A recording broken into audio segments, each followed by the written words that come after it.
नवाब मलिक जी हैं, उनने एक भी बार आर्यन के अलावा ना मुनमुन की बात की ना अरबाज की बात की।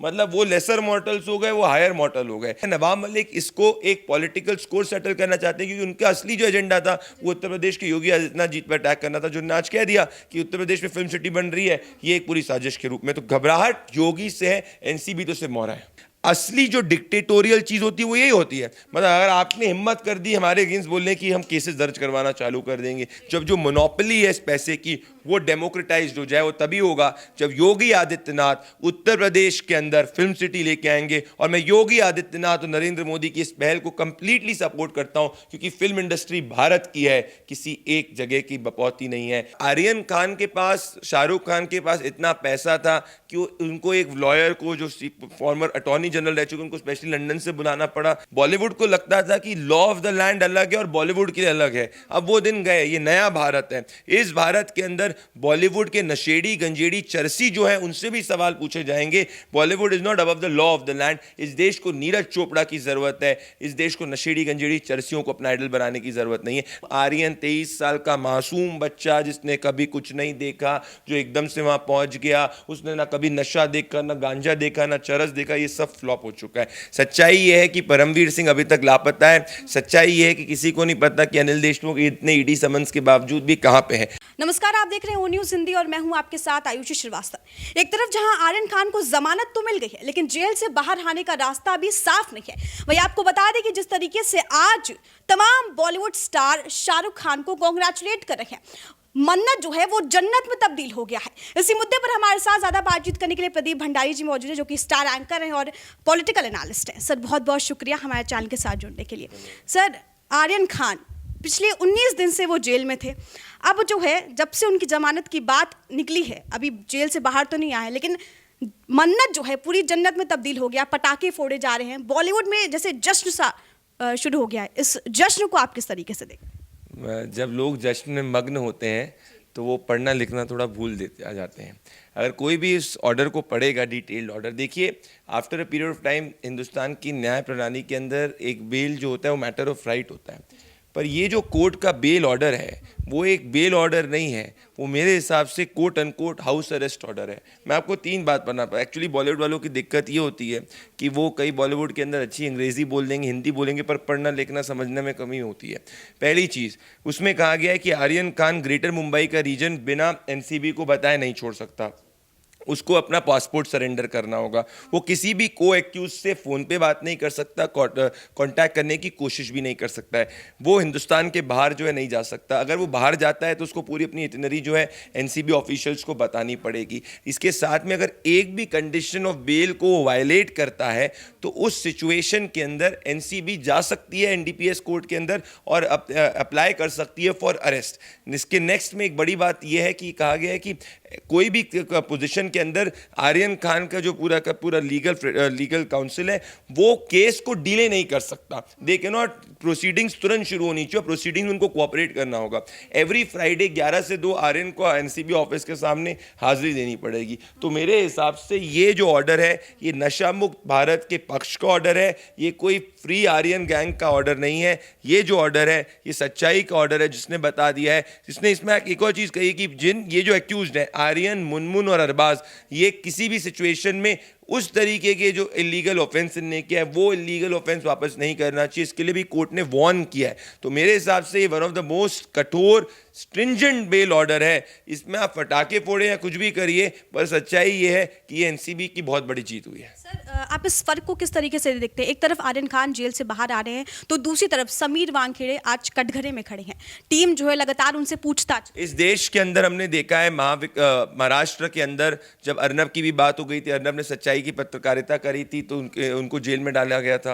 मैंने सच्चाई की पत्रकारिता की थी तो मेरे को 14 हफ्ते तक इनने हर दिन हाजिरी देने के लिए अपने थाने में बुलाया था। पर अल्टीमेटली सच जीतता है। सच्चाई ये है कि परमवीर सिंह अभी तक लापता है। सच्चाई ये है कि किसी को नहीं पता कि अनिल देशमुख इतने ईडी समन्स के बावजूद भी कहां पे है। तो ये ब्रोबीट करने की कोशिश इसीलिए की गई है कि समीर वानखेड़े ये नहीं देखा कि आर्यन खान शाहरुख खान का बेटा है, उसने सिर्फ ये देखा कि जो ड्रग क्रूज रेड पे अगर कोई नशेड़ी गंजेड़ी चरसी है तो उसके खिलाफ उसको कार्रवाई करनी है। आज देश का बच्चा बच्चा नशा मुक्त भारत चाहता है, फैमिली जो चाहती है, पेरेंट चाहते हैं, उनको डर लगता है कि उनका बच्चा कहीं बाहर चले जाएगा तो ऐसा ना हो नशे की उसमें आ जाए। नशा इतना प्रेवलेंट है। तो मेरे हिसाब से इस पूरे केस से, आर्यन ड्रग केस से ये चीज़ साबित हुई है कि एक डेटरेंट गया है। भले जितने भी वोक लिबरल्स आपस में एक दूसरे से बात करें, उनके लिए नशेड़ी गंजेड़ी चरसी आम बात है, पर देश की जनता के अंदर ये मैसेज गया है कि आप कितने भी बड़े बाप के बेटे हो, अगर आपने कानून को फॉलो नहीं किया है तो आपके खिलाफ कानूनी कार्रवाई होगी। और एक और बात मैं आपसे कहना चाहता हूँ, जो आप ये पूरे जश्न की बात की जा रही है, जश्न के अंदर मग्न की बात की जा रही है,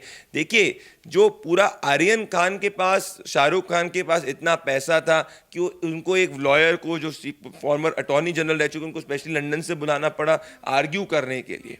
आप समझ रहे हैं मेरी बात? और ये जितना भी महाविकास अघाड़ी के अंदर नवाब मलिक जी हैं, उनने एक भी बार आर्यन के अलावा ना मुनमुन की बात की ना अरबाज की बात की। मतलब वो लेसर मॉर्टल्स हो गए, वो हायर मॉर्टल हो गए। तो ये देखना चाहिए देश की जनता को कि किस तरीके से पूरा पीआर फ्लॉप हुआ है। इतने पीआर के बावजूद 20 दिन से ज़्यादा जेल में रहना और इतना स्ट्रिंजेंट बेल ऑर्डर आना, मेरे हिसाब से इससे बड़ी हार नहीं हो सकती थी। नवाब मलिक ने जिस तरीके से आरोप लगाया समीर वानखेड़े पे, क्या लगता है सर कि नवाब मलिक कहीं ना कहीं डरे हुए हैं कि अगर समीर वानखेड़े और पोल खोलते तो मंत्रियों के नाम भी सामने आते? देखिए, कोई भी ड्रग का नेक्सस होता है वो बिना पॉलिटिकल सपोर्ट के नहीं चलता है। तो ये इन्वेस्टिगेट करने की ज़रूरत है कि पॉलिटिकल सपोर्ट कौन दे रहा था। नवाब मलिक जी के पास अगर इतने सारे बातें पता चल रही उनको, तो मेरे को समझ में नहीं आ रहा उन्होंने मुंबई पुलिस या और एनसीबी को पहले टिप ऑफ क्यों नहीं किया। देखिए, मैं हर उस ऑफिसर के पक्ष में हूँ जो नशा मुक्त भारत में, भले वो मुंबई पुलिस के अंदर हो, भले वो एनसीबी के अंदर हो, भले वो जाके कर्नाटका के अंदर हो। मैं कल अक्टूबर 24 को कर्नाटका में बैंगलोर के एनसीबी जोनल डिवीजन के हेड ने करीबन 2000 करोड़ वर्थ ऑफ ड्रग्स को पकड़ा था। ईस्ट गोदावरी के अंदर, आंध्र प्रदेश के अंदर पकड़ा गया था। मुंबई पुलिस पकड़ रही है, सब सही है, पर एक चीज समझनी होगी, बॉलीवुड को लगता था कि लॉ ऑफ द लैंड अलग है और बॉलीवुड के लिए अलग है। अब वो दिन गए, ये नया भारत है। इस भारत के अंदर बॉलीवुड के नशेड़ी गंजेड़ी चरसी जो है उनसे भी सवाल पूछे जाएंगे। Bollywood is not above the law of the land. इस देश को नीरज चोपड़ा की जरूरत है। इस देश को नशेड़ी गंजेड़ी चरसियों को अपना आइडल बनाने की जरूरत नहीं है। मेरा किसी से कोई निजी वैर नहीं है, मैं किसी की लिबर्टी के विरुद्ध नहीं हूं, पर हाँ, मैं चाहता हूं कि कानून जो है उस सबके लिए बराबर हो, और आज कानून ने साबित कर दिया है कि सबके लिए बराबर। पर देश को यह भी सोचना चाहिए कि इनके पास तो इतने पैसे थे तो इनने इतने बड़े बड़े वकीलों को हायर कर दिया। तो ये गौर करने की बात है कि बाकी के को एक्यूज का क्या, बाकी के बारे में क्यों नहीं बात की गई। नवाब मलिक ने कभी भी अपने मुंह से मुनमुन वर्ड क्यों नहीं यूज किया, अरबाज वर्ड क्यों नहीं यूज किया, सिर्फ आर्यन आर्यन क्यों किया? क्या नवाब मलिक इसको एक पॉलिटिकल स्कोर सेटल करना चाहते हैं? क्योंकि उनका असली जो एजेंडा था वो उत्तर प्रदेश के योगी आदित्यनाथ जी पर अटैक करना था, जो उन्होंने आज कह दिया कि उत्तर प्रदेश में फिल्म सिटी बन रही है, ये एक पूरी साजिश के रूप में। तो घबराहट योगी से है, एनसीबी तो सिर्फ मोहरा है। मलिक जी ने तो यहाँ तक कह दिया था कि समीर वानखेड़े जो है वो मुस्लिम है, और ये भी कहा था कि वो बीजेपी का दलाल है। देखिए, किसी की भी पर्सनल लाइफ को कभी भी पब्लिक डोमेन में नहीं लाना चाहिए। ये एक राइट टू प्राइवेसी के विरुद्ध होता है, जो एक फंडामेंटल राइट है।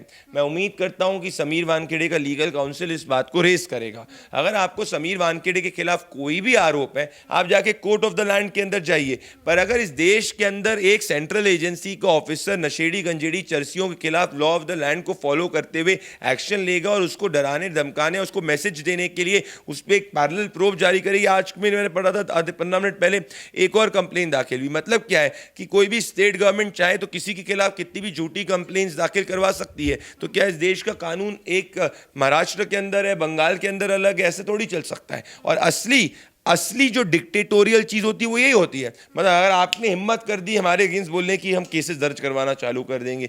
ये देश के कानून को भी देखना चाहिए, सुप्रीम कोर्ट को भी देखना चाहिए, क्योंकि बहुत रॉन्ग कॉन्स्टिट्यूशनल प्रेसिडेंट सेट हो रहा है। सर, मुकुल रोहतगी की बात करें, जो कि उनके वकील भी आर्यन खान को, उन्होंने तमाम दलीलें भी दी। कल उन्होंने ये कहा कि आर्यन खान जो है उनकी संलिप्तता नहीं थी, वो क्रूज पर किसी प्रदीप नाम के जो शख्स है उनके बुलाने पे गए थे, वहां पर वो गेस्ट एज अ गेस्ट नहीं गए थे। देखिए, ये सब कोर्ट ने, और इसका कोई कोर्ट ने कॉग्निजेंस नहीं लिया है। अगर कोर्ट कॉग्निजेंस लिया होता तो इतना स्ट्रिंजेंट बेल ऑर्डर नहीं आता। कोर्ट ने अपने बेल ऑर्डर की कंडीशन में ये लिखा है कि इन लोगों ने, एक्यूज नंबर 1, 2 और 3 ने जो इलीगल ऑफेंस किया है, इनको वापस से लीगल ऑफेंस नहीं करना चाहिए, और अगर करेंगे तो एनसीबी अपनी कानूनी रूप से बेल ऑर्डर के कैंसिलेशन के लिए भी जा सकती है। इनफैक्ट ड्यूरिंग द दलील ऑफ मुकुल रोहतगी और अमित देसाई ने एडमिट किया था, मुकुल रोहतगी ने बोला था कि आप आर्यन को रिहैब में भेज दीजिए। रिहैब में भेज दीजिए, एडमिशन था कि भैया हाँ उसने नशा लिया है, अब उसको जेल में मत डालो, रिहैब सेंटर भेज दो। अमित देसाई बोल रहे हैं कि सिर्फ छोटी सी क्वांटिटी की बात है, पर अगर आप देखेंगे कि जो एनसीबी के वकील हैं और जो एएसजी अनिल सिंह है, उन्होंने तमाम जो कंडीशंस बेल की रखी थी वो तमाम कंडीशंस कोर्ट ने एक्सेप्ट कर दी है। तो ये तो order in a sense favour में एनसीबी के गया है। मैटर ऑफ लिबर्टी के नाम पे आर्यन को बेल दिया है, which is fine, which has to happen after certain amount of time. UAPA के केस के अंदर भी मिलती है, किसी की लिबर्टी को हम लोग रिस्ट्रिक्ट नहीं कर सकते, पर एनडीपीएस के अंदर कोर्ट ने, भले वो एनडीपीएस कोर्ट हो गया, ये कोर्ट ने प्राइमा फेसी ये माना है कि वो मासूम नहीं थे। तो आर्यन 23 साल का मासूम बच्चा जिसने कभी कुछ नहीं देखा, जो एकदम से वहां पहुंच गया, उसने ना कभी नशा देखा, ना गांजा देखा, ना चरस देखा, ये सब फ्लॉप हो चुका है। तो जिनको पीआर के पैसे मिलने थे उनको बेशक मिल गए होंगे वो ट्वीट करने के, पर कानून ने अपनी सच्चाई बता दी है। आर्यन बेल ट्रूथ एक्सपोज हो चुका है। एक आखिरी सवाल आपसे ले चलते, कंगना रनौत का ये बयान भी सामने आया था कि अगर ये फिल्म सिटी उत्तर प्रदेश में होती तो जितने भी ड्रगी है आज उनको योगी सरकार छोड़ती नहीं। मैं सहमत हूं, मैं बिल्कुल सहमत हूं। देखिए, बॉलीवुड के अंदर पिछले कुछ समय से डी कंपनी का पैसा आता है, ऐसा मीडिया रिपोर्ट्स में हमने देखा है। अब ये जो मिडिल ईस्ट से और डी कंपनी से जो इलीगल पैसा आता है, इस पे सरकार की एजेंसीज जांच कर रही होती है। जितना बड़ा अभी क्रैकडाउन हो रहा है, अगर आप देखें कि जितनी जो रिकवरी हुई है पिछले 1 सालों के अंदर, जो एफआईआर्स है वो 3 गुना बढ़ गई है। घबराहट यही है कि जो पैसा बॉलीवुड को कई तरफ से फंड किया जाता था, उस पैसे की जो जांच हम नहीं जानते, पर हमने तमाम मीडिया के अंदर देखा है कि ये पैसा कहाँ से आ रहा है। डी कंपनी का इन्फ्लुएंस हमने कई बार देखा है, स्टार्स दाऊद के साथ नाचते हुए देखे हैं वीडियोस के अंदर। तो मैं आपसे ये कहने की कोशिश कर रहा हूँ, ये तमाम चीज़ तभी ब्रेक हो सकती है जब जो मोनोपोली है इस पैसे की वो डेमोक्रेटाइज्ड हो जाए। वो तभी होगा जब योगी आदित्यनाथ उत्तर प्रदेश के अंदर फिल्म सिटी लेके आएंगे। और मैं योगी आदित्यनाथ और नरेंद्र मोदी की इस पहल को कंप्लीटली सपोर्ट करता हूं, क्योंकि फिल्म इंडस्ट्री भारत की है, किसी एक जगह की बपौती नहीं है। अगर इस फिल्म इंडस्ट्री के अंदर मनोज वाजपेयी भी उतना बड़ा स्टार है, इस फिल्म इंडस्ट्री के अंदर विकी कौशल भी स्टार है, इस फिल्म इंडस्ट्री के अंदर बिहार का व्यक्ति भी आकर स्टार बन सकता है, उत्तर प्रदेश का व्यक्ति भी स्टार बन सकता है, और कोई जया बच्चन नहीं डिसाइड कर सकती कि कौन सी थाली में कितना छेद होंगे। बहुत बहुत शुक्रिया हमारे साथ बातचीत करने के लिए। तो ये थे प्रदीप भंडारी जी, जिन्होंने इस मुद्दे पर खास बातचीत की। तमाम अपडेट्स के लिए आप बने रहिए ओ न्यूज़ हिंदी के साथ। जय हिंद।